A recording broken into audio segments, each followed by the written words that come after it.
Bonjour, ici Bruno, bienvenue dans cette vidéo d'analyse immobilière pour le site Invest Immo Club. Aujourd'hui, on va voir le cas de Baptiste qui souhaite investir dans un T1 bis dans la ville de Laval.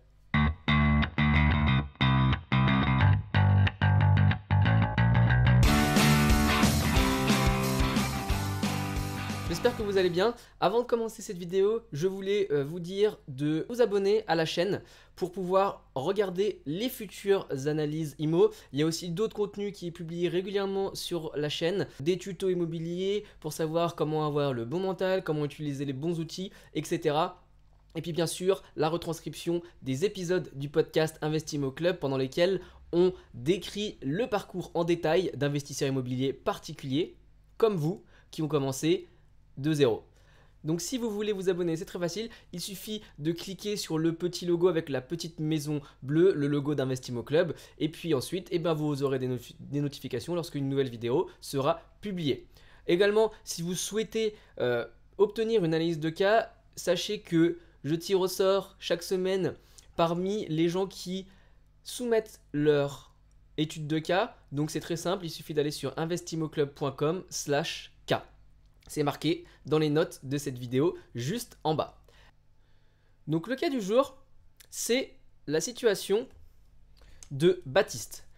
Baptiste m'a soumis son cas pour investir dans un appartement, dans son premier appartement à Laval, donc qui est en Mayenne.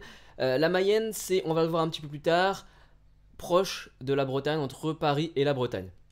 Donc pour brosser un petit peu le portrait, Baptiste est célibataire, donc sans enfant. Il est employé et aujourd'hui il a un salaire de 1650 € par mois. Ce qui fait en annuel un salaire de 19 800 €. Quel est le bien dans lequel Baptiste souhaite investir, sur lequel Baptiste a flashé? Donc c'est un T1 bis. Alors bis, qu'est-ce que ça veut dire? Ça veut dire que T1 bis, c'est basiquement, il y a une pièce qui va être probablement la chambre et une autre pièce qui va être la cuisine, salon. Pourquoi T1 bis? C'est parce que l'aspect cuisine et salon, salle de vie, peuvent être délimités assez facilement, en tout cas visuellement, parce que cette pièce est assez grande. Et oui, effectivement, c'est un appartement qui fait 36 mètres carrés.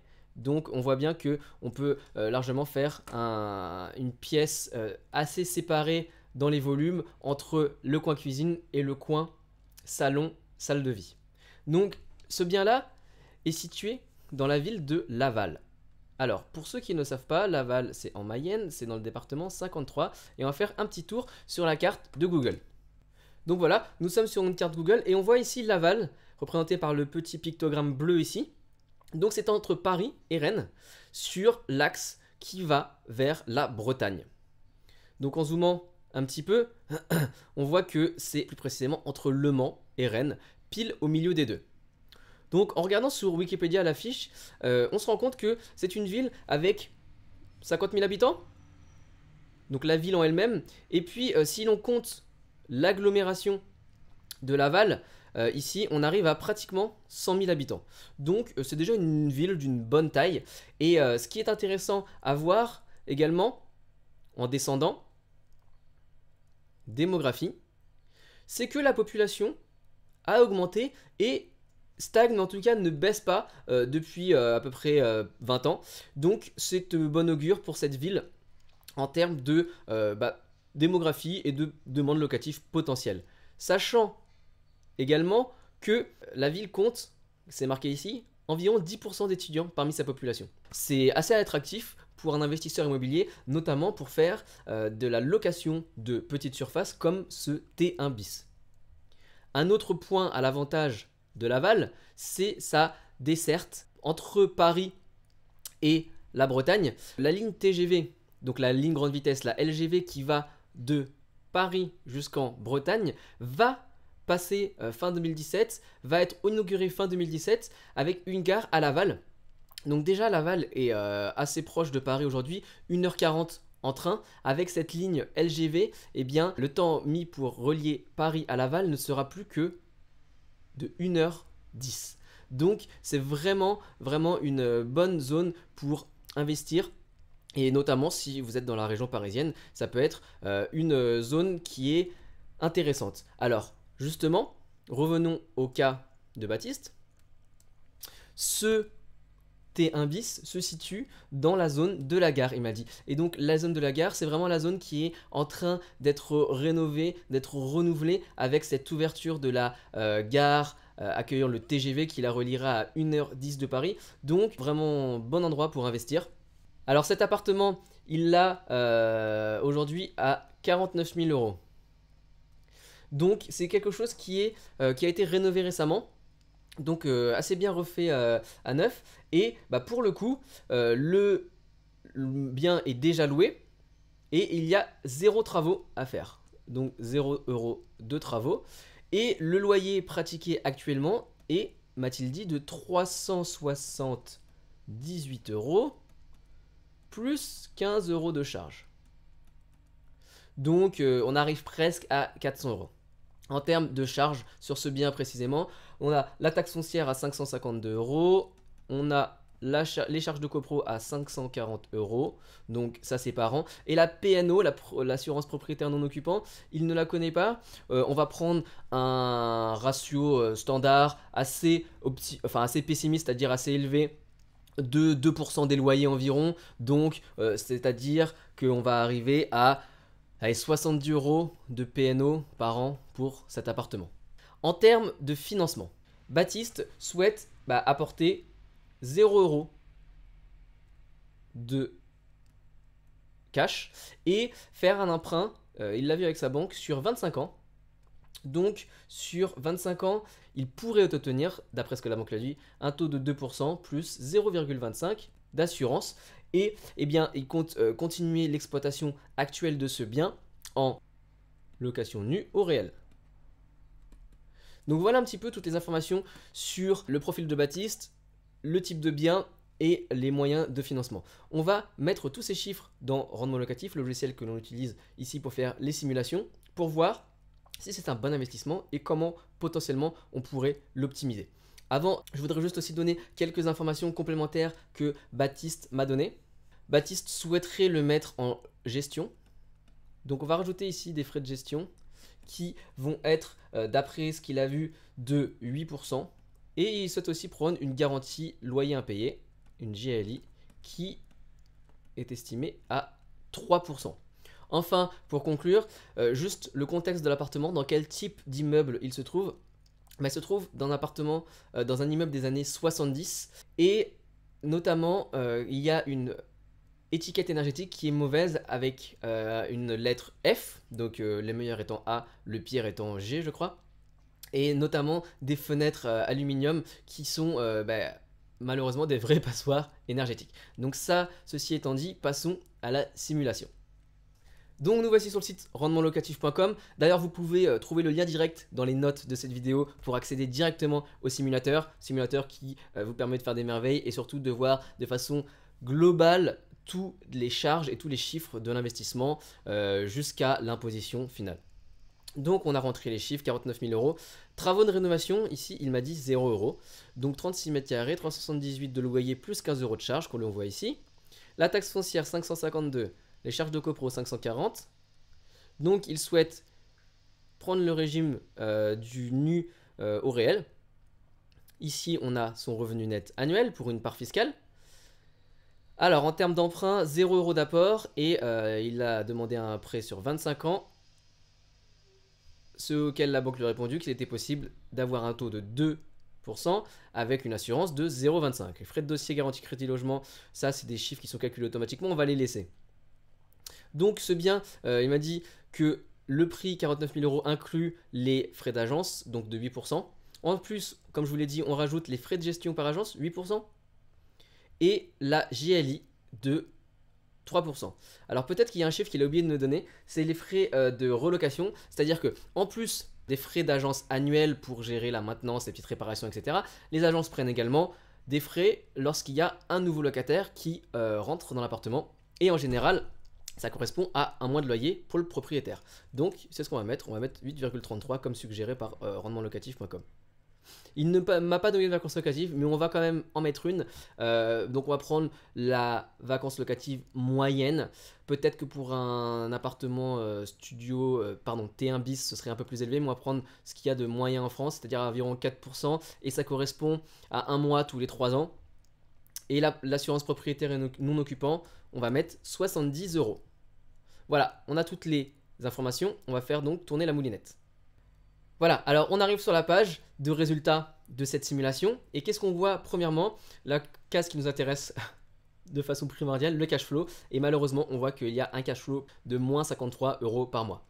On voit qu'au niveau de la VAN, de la valeur actuelle nette, donc qui est une donnée qui permet de mesurer en quelque sorte l'enrichissement par rapport à un autre type d'investissement de référence. Ici, l'investissement de référence, c'est l'assurance vie. Eh bien, on voit que il y a de la destruction de richesse, moins 49 euros. On va voir un petit peu plus en détail cela en cliquant sur la case investissement. Ici, on voit que le bien 49 000 euros pour 36 mètres carrés, ça fait un prix à 1300 euros du mètre carré. Ce qui est, ça pour le coup, plutôt pas mal puisque sur Laval, j'ai regardé, les prix moyens sont de 1500 euros. Et si on ajoute la prime à la petite surface, eh bien normalement on devrait avoir un prix au mètre carré qui soit légèrement supérieur à 1500 euros. En rajoutant les frais de notaire 4000 euros et les frais de dossier, on a un financement total de ce projet de 54 922 euros, donc presque 55 000 euros. Voyons en termes de rentabilité brute ce que ça fait. Et ça nous donne un rendement brut de 8,26%. Donc voilà, sur le papier, c'est vraiment intéressant et pas mal. Mais lorsque l'on passe en rendement net, on voit que ça chute à 3,8%.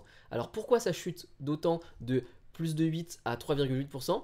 Eh bien, on va s'intéresser au détail des différentes charges. En effet, ici, on voit le cash flow. Donc on a les loyers, 378. Et on soustrait l'emprunt, donc 227. Donc en plus de ça, on a la gestion locative qui va coûter 36 euros par mois. On a la taxe foncière qui coûte 46 euros par mois. On a l'assurance loyer impayé qui coûte presque 14 euros. Et l'assurance P&O, donc on arrive à un total de charges par mois de 145 euros. Donc 227 plus 145, 146 euros, eh bien on voit que ça arrive pratiquement pile poil au loyer de 378 euros par mois. Donc on pourrait penser que c'est un autofinancement, mais ce qu'on a oublié, ce sont les impôts, puisque effectivement Baptiste souhaite investir en direct, et donc il y a des impôts et des prélèvements sociaux qui s'appliquent. 36 euros par mois pour un impôt et 23 euros par mois en prélèvements sociaux. Comment ça se détaille un peu plus précisément? Ici on va dans la case rendement et on voit ici le détail des impôts qui seront appliqués sur cet investissement pour Baptiste qui, je vous le rappelle, est dans une tranche d'imposition pas nécessairement hyper élevée, mais qui va devoir quand même payer des impôts. Donc ici, on voit que la première année, ça reste à 40 plus 80, 60 plus 90, 150 euros. Mais après, eh bien, ça augmente. Voilà, en année 10 par exemple, 300 euros plus 490 euros. Donc on arrive à presque 800 euros d'impôts par an. Voilà, toutes ces charges font que le cash flow, eh bien, effectivement, est négatif de 53 euros par an. Donc ici, on regarde bien, c'est ce qui est marqué, 53 euros par an, moins 53 euros par an la première année. Je reviens sur la case cash flow. Et si on voit sur la durée, parce que c'est aussi important, eh bien, on voit que donc en année où la vacance locative s'applique, on tombe à moins 92 euros. De façon générale, à l'année 10 par exemple, on voit qu'on est à moins 67 euros. On voit qu'on reste entre moins 50 et moins 100 euros de cash flow négatif. Donc c'est pas un cash flow négatif énorme, mais néanmoins ça reste un cash flow négatif. Et pour enchaîner d'autres investissements, ça va être difficile. Donc revenons à notre petit tableau. Avec cet investissement, on arrive à un cash flow annuel de moins 53 euros par an. Donc c'est pas excellent. C'est pas un très bon investissement, surtout dans une ville moyenne. Donc on a dit que c'était quand même une ville attractive, mais il est possible probablement de faire mieux. Et j'aimerais donner 2 conseils à Baptiste pour essayer de faire mieux. Premièrement, faire attention à ces immeubles des années 70. Ici, Baptiste me dit qu'il n'y a pas de travaux à prévoir. Pourtant, il y a quand même une étiquette énergétique qui est notée F. Donc, ça, c'est assez déplaisant pour un locataire. Ça veut dire qu'il va devoir payer des frais de chauffage, d'électricité ou de gaz, je ne sais pas comment est chauffé cet appartement, qui sont assez élevés. Donc, nécessairement, ça va favoriser le turnover, puisque les gens vont se dire, ah bah écoute, c'est trop cher, moi je vais essayer de trouver un autre appartement. Deuxièmement, il y a un point que Baptiste n'a pas vérifié, ou en tout cas il ne m'a pas dit, c'est les travaux potentiels qui sont prévus par le syndic, par la copropriété de cet immeuble. Avec un classement énergétique F, il est probable que la copropriété est en tête de faire des travaux pour améliorer l'efficacité énergétique du bâtiment dans son ensemble. Ce qu'il faut vraiment faire avant d'investir, et notamment dans les immeubles années 70, même 60, c'est de vérifier les travaux prévus par la copro. Et le deuxième conseil que je voudrais donner à Baptiste, c'est, eh bien, puisqu'on cible une population potentiellement d'étudiants ou alors de jeunes actifs avec la proximité de la gare de Laval qui est reliée à 1h10 de Paris, essayez vraiment d'avoir un bien qui soit meublé. Pourquoi? Parce que déjà, ça va être plus facile pour les potentiels locataires de s'installer rapidement, etc. Et puis deuxièmement, il va peut-être être possible de mettre un loyer supérieur. Donc ce bien-là a déjà un locataire en place, donc c'est pas forcément la situation idéale. Sauf si bien sûr le locataire a un bail qui se termine bientôt. Mais sinon, Baptiste, je te conseille de continuer de regarder d'autres appartements de ce type sur Laval et d'essayer d'avoir un bien qui soit actuellement vide et potentiellement délabré, que tu puisses faire des travaux dedans. D'ailleurs ça c'est un autre point qui peut être intéressant, c'est vraiment d'essayer d'inclure un budget de travaux. Ce qui est bien avec le budget de travaux, c'est qu'on peut demander ensuite une enveloppe travaux à la banque et faire un report, un différé d'amortissement des travaux. Pendant ce différé, on ne paye soit que les intérêts, soit rien du tout, et ça permet de mettre une petite somme en trésorerie. Donc ça, c'est une aparté, mais ce que ça permet surtout de faire, c'est de mettre un appartement vraiment à votre goût et d'essayer de créer le coup de cœur pour avoir un appartement meublé que vous puissiez mettre avec un loyer légèrement supérieur et surtout, puisque dans ta situation Baptiste, tu es célibataire, tu as un salaire qui peut être amené à augmenter, surtout ça peut être bien pour choisir le régime LMNP. Loueur meublé non professionnel.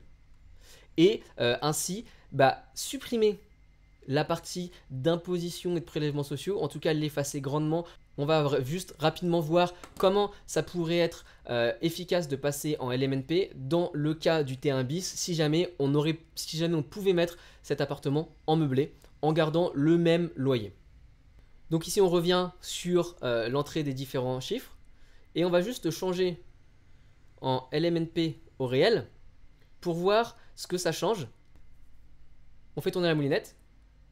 Et donc on voit que le cas de Baptiste, s'il se mettait en LMNP, toutes les autres variables et restant les mêmes, on arriverait à un cash flow de moins 29 € versus moins 53 €. Donc c'est toujours pas un cash flow positif, mais c'est déjà meilleur.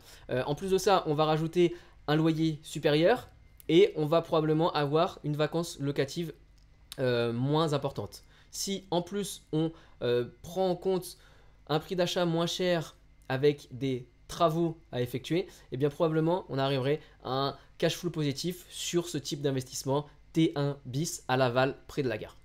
Donc voilà Baptiste, j'espère que cette analyse aura pu t'aider. Pour tous ceux qui regardent cette vidéo, n'hésitez pas à mettre vos commentaires ou à vous dire si ça vous a plu.